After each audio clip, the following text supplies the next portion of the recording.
juste quelques questions sur le graphique cartésien. Par rapport aux ressources en eau, je voudrais poser la question à M. le directeur des ressources en eau par rapport au projet d'approvisionnement de la commune de Bouzgueng, Sihi, Iboula, Ifira, Ijar, en eau potable à partir de Tichihaf.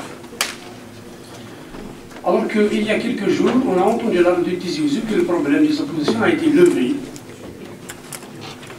Et maintenant, j'entends M. le directeur nous dire qu'il y a toujours des oppositions, le projet souffre d'opposition. Je voudrais poser la question, où se situe l'opposition? Et la direction des ressources en eau, qu'est-ce qu'elle a entrepris pour lever ces oppositions? Je ne peux pas passer comme ça sans rendre hommage à la coordination du comité du village de Bouzgueng qui ont fait un travail extraordinaire par rapport à ce projet, ils sont bien imprégnés dans le dossier, ils connaissent bien le dossier, ils connaissent bien les oppositions, ils ont entrepris des démarches pour lever les oppositions. Sinon, la direction des ressources en eau, je pose la question, qu'est-ce qu'il a été fait? Qu'est-ce qu'ils ont fait? Qu'est-ce que la direction des ressources en eau a fait pour lever ces oppositions? Aussi, aucun mot n'a été dit par rapport à la déviation de la source de Dardar. Madame Idri vient de le citer. Aucun mot n'a été dit par rapport à la déviation. Où c'est le problème de la déviation de la source de Dardar qui vient de Zihi vers Bouzgueng? Concernant les assainissements, aussi, il n'y a aucun mot qui a été dit. Je vous informe, monsieur le directeur des ressources en eau, que le problème d'assainissement, pratiquement de toute la vallée de Tizi Ouzou, continue à polluer la terre et les rivières. Je cite à titre d'exemple l'assainissement d'un village, d'un grand village dans la commune d'Etihya, le village de Henna. Il y a un problème majeur d'assainissement au lieu d'Aouni. Et ce problème-là, le régime des eaux usées pollue et continue à polluer un des affluents les plus importants de la rivière Sibaou. À entendre aussi dire que la répartition de l'eau par habitant, M. le Président de la République vient de le citer, il l'a cité, 150 litres par jour par habitant. Si c'est vrai, je me demande pourquoi on fait une session. Pourquoi la session par rapport aux ressources en eau? Mais il y a 150 litres par habitant et par jour, on est à l'aise. Je dis on est à l'aise. Alors qu'on dit l'eau une fois tous les 5 jours, tous les 3 jours, tous les 2 jours, alors qu'il y a des régions, à titre d'exemple, Bouzgueng, ça atteint une période une fois tous les 20 jours. C'est-à-dire deux fois de soir, au moment de Bouzgueng. Donc, moi je pense que 150 litres par habitant et par jour, c'est faux. Tout simplement, c'est faux. Par rapport à l'ADE aussi, quand je lis sur le rapport de l'ADE, par rapport aux contraintes de gestion de l'exploitation, là je me demande la question, je me pose une question. C'est quoi l'ADE? Nous, on a la Guinée, les contraintes de Guinée, on dirait que ce n'est pas une institution d'État. Alors, des départs à partir des réservoirs réalisés anarchiquement. Comment sont réalisés des réservoirs anarchiquement? Qu'est-ce qui fait l'ADE? Des réservoirs anarchiques. On le dit, hein? Des réservoirs anarchiques, hydroélectriques, hydroélectriques. Micro-comptage non généralisé, c'est qui engendre le gaspillage de l'eau. Il y a le gaspillage de l'eau. Qu'est-ce qu'on fait pour éviter le gaspillage de l'eau?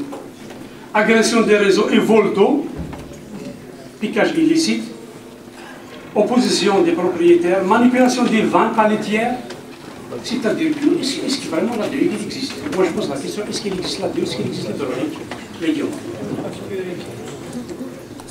Et puis, le carrossement d'ouvrage de nos réseaux par la raison d'autres projets fibre optique et ainsi de suite. Là, je note l'absence totale. Si on cite ça comme contrainte, c'est-à-dire qu'il n'y a pas de coordination entre les directions.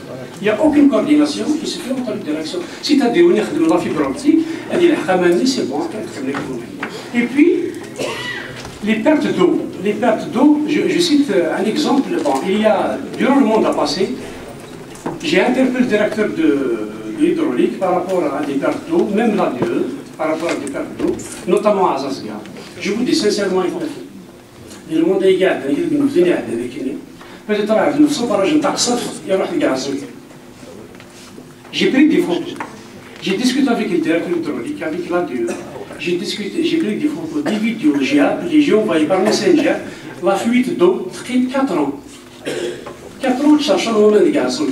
Il a été réparé il y a même pas 15 jours de ça. Alors donc, si on n'arrive pas à réparer les fuites, si on n'arrive pas à travailler correctement, je me demande comment.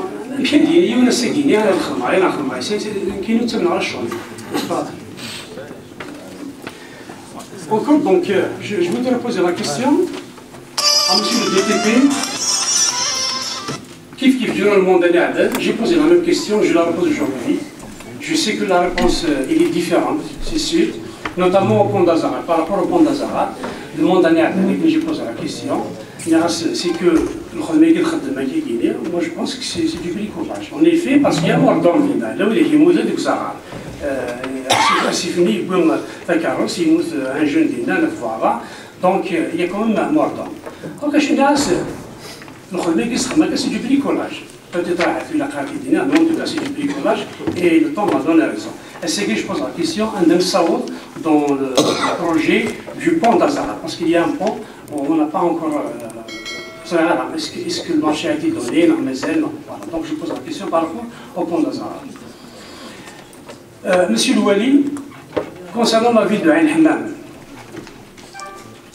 alors que la ville de Ain Hammam, il souffre, mais encore il va souffrir, notamment par rapport aux démolitions. Bon, il y a beaucoup de rescapés, il y a beaucoup de gens qui ont été délogés. Notamment, premièrement, les démolitions, il y a 2 ou 3 bâtiments qui ont été démolis il y a 2 ans de ça. Mais alors qu'ils ne sont pas relogés, on ne sait pas où on est. Une autre frange de la population, mais encore 4 familles qui sont logées au niveau de l'hôtel Jurdura, l'auberge de Jean Jurdura. Ce sont des victimes des incendies. Il y a 4 familles. Sachez que la cuisine de l'hôtel a été fermée. Donc les 4 familles sont en train de prendre un groupe à Faroua, où on est dans le relogement. Allons-y frange, ce sont les démolitions à venir. Parce qu'apparemment, pratiquement la moitié de la ville de Ain Hammam sera démolie à partir de Qaravin jusqu'à la place. Où on est dans la démolition. Quelles sont les solutions que vous proposez pour la population d'Ain Hammam? Bon, je pense que, bon, les questions, il y a beaucoup de questions, mais si on continue à poser des questions, parce que tous les secteurs sont concernés, je m'arrête ici et je vous remercie pour votre attention.